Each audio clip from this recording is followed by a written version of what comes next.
Hello, and welcome to Preparing to Survive and Thrive Homesteading channel of Charlie B. So, what am I making today? Well, I'm still working on cleaning out my freezer, and we're going to be making some strawberry jam. So, follow me on this journey. Hang on, we'll be right there.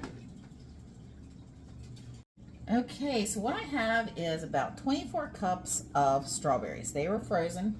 They came directly from my garden. And I'm going to just get these guys in here.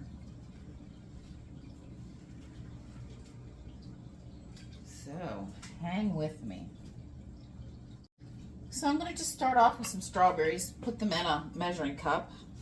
Make sure I don't melt my bowl. Just start pulling them out like this. And yes, these are frozen. My pot is probably getting warm. I'm just going to start dropping them in like this. Once I get a layer on bottom, then I'm going to start just adding sugar.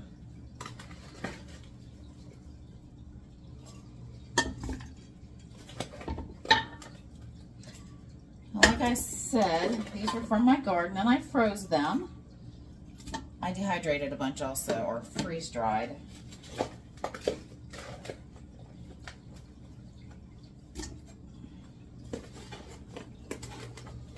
Most of these are thawed out, but some of them are still frozen. Now, that's not the full amount of strawberries, but I have a total of 6 cups of sugar here, and I'm just going to start sprinkling that over with strawberries. Kind of doing this in layers. I was online, I saw so many different recipes. I even saw a recipe for sunshine strawberries, which I'm not going to do that. No, maybe in the summertime, but not in the wintertime. I don't think it would work. Maybe I'll try that on camera to see how it tastes in the summertime when I'm picking fresh strawberries, but not for my frozen.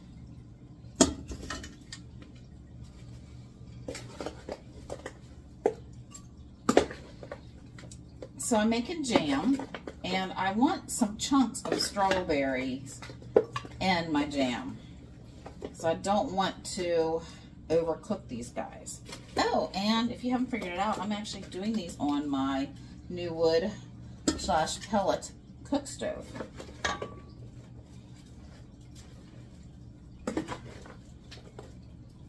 So let me get this guy, I'll layer it up, and we'll be back.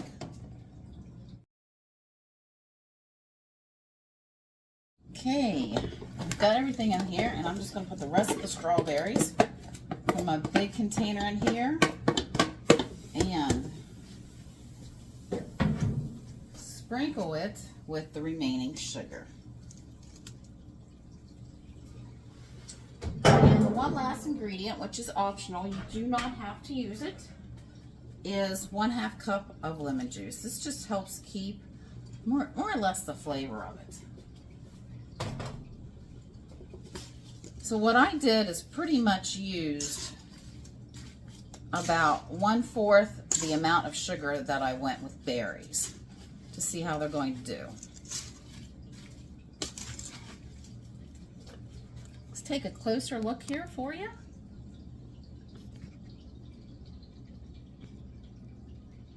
You see I'm getting them mixed up. It's going to take a little while for these guys to start boiling. So I'm going to go ahead and put a nice lid on this, and we'll be back in a little while. I'll let you know. Keep you updated. Okay, so it's starting to boil. I'm going to give it about another 10 minutes. See if I can get you over here without flipping the phone over. You can see it getting foamy and bubbly. Only about 10 minutes just to make sure it's a good roaring boil. And then I'm going to get it out to the other kitchen and get it in the jars. So we'll be back. Right, so it was boiling like crazy out there, and I pulled it off and I brought it out here. It was really foamy, and woo, excuse the steam, but we are done. We are going to jar this up. Now this is jam, so if it's a little runny, it's okay, but we have chunks, as you can see, of strawberries in there. I cannot wait for this to get done, get cold, so I can try it out. So So let me get my jar set up and we'll be ready to go. Okay, so you saw the amazing strawberries that's in it. I'm going to put this hot lid down somewhere else. And I'm going to go ahead and get this stirred again. And I'm going to start filling the jars. Now these are 12 ounce the jelly jars. So I'm just going to fill these babies up.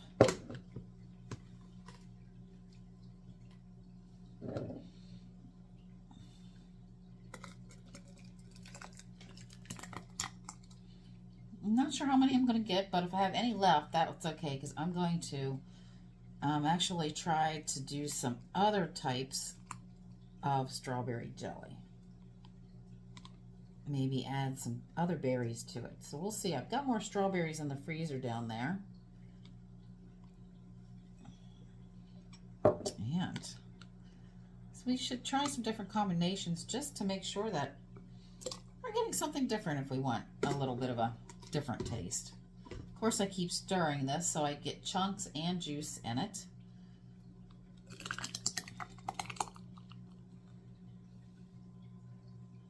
Okay, all the jars are full. I did 12, and our next step is going to be to wipe them down.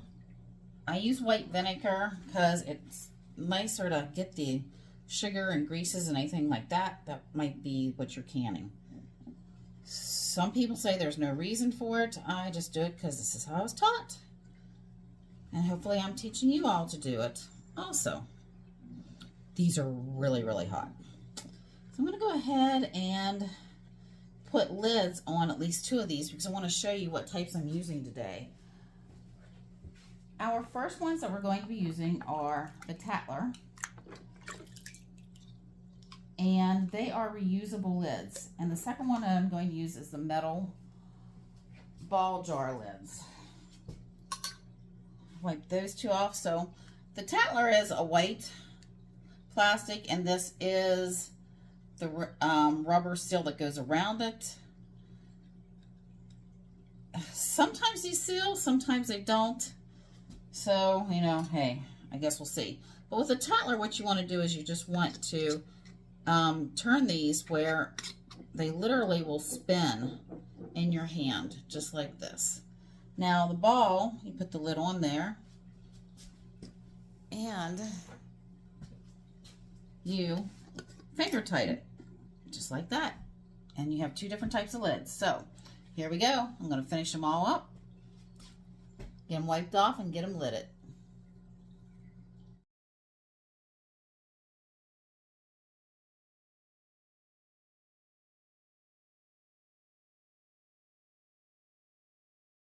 Got all my jars filled, which are back here. There's 12 of them. Now, what I'm going to can them in, I'm using the steam canner.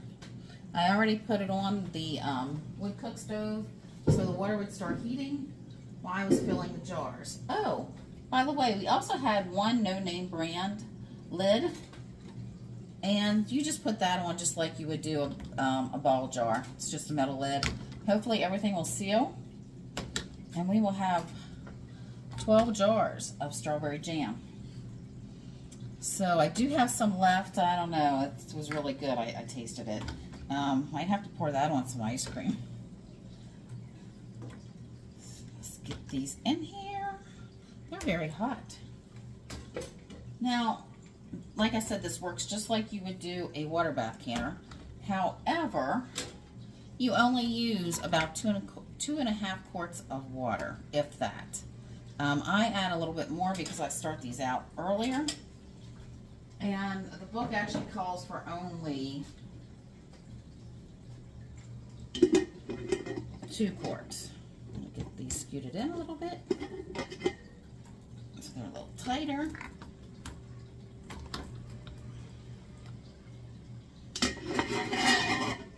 Let me get that right in there. The stove is very hot. I'm melting again. And the cat jumped down.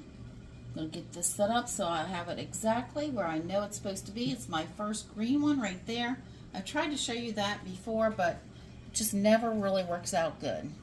But what we're going to do is we're going to watch this, and when it gets to the correct line for my elevation, then we're going to time it for 10 minutes because that's how I would water bath can my strawberry jam. And then after we do that, we pull it off the heat, and then we leave it set for 5 more minutes, and that helps the whatever we're steam canning to gel finish up. That extra 5 minutes is actually part of the cooking process. So we'll be back shortly. Okay, so you can see that it's been up to temperature and boiling for the last 10 minutes. I'm getting ready to pull it off and put it on cooler side of the stove, the actual electric burner that's on this stove, and we'll be pulling off the lid in 5 minutes. Okay, so we are going to pull off this lid, and let's take a look at this. Steam's going to come up at you. Always lift the lid away from you. You can see how hot that is. And there's our 12 jars of strawberry jam. Now, of course, we're going to let these cool. And we will check these in 24 hours. And you can hear some of them is already sealing. So, we'll see you in a little bit. Well, about 24 hours. Well, hello, and we are back. So, my strawberry jam is done. First things first, this is what I had left. It's been sitting in the fridge for the last few days. So this I will probably maybe add to a multiple berry jam or jelly or syrup or whatever I end up making. We ended up with all the jars sealing, and I gave one away already, so we ended up with 12. So I got 11, 10 right here, and this is my 11th one. Yes, I opened it. I could not resist. It's really good. So I'm going to show you this real close. Now, first things first, it tastes absolutely amazing. I had put some of it on some bread, and it's amazing, amazing, amazing, amazing. The only thing is, and I don't mind this being like this, but it is very chunky. But it's more syrupy than it is jammy. How I could have fixed this was I could have added more sugar to it, but this is not super, super sugary, and it's perfect. I am more than happy with it. I could have added some pectin to stiffen it up some, but this will go great on pancakes, whatever I want it to go into. I mean, I couldn't be happier is what makes it amazing. So I guess you decide whether or not you want to add more sugar and pectin and make your strawberry jam or jelly more gelled. So I'm going to taste test this. Yeah, I'm going to do it just to show you it's delicious.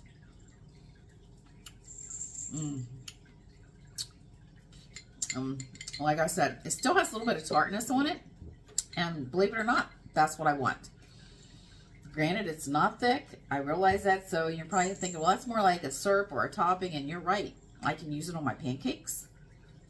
I can still use it on my bread as jam. I can also use it on a pound cake to put a nice layer of something sweet on top of it, but a little tart. I'm more than happy. So what should I call this? Jelly, jam, or syrup, or a little bit of mixture of everybody, and even some preserves. So, but this is my, yep, I love it. Well, remember, if you like my content, please like, share, and subscribe. I'll be talking with you soon. Can't go wrong. I'll be seeing you soon.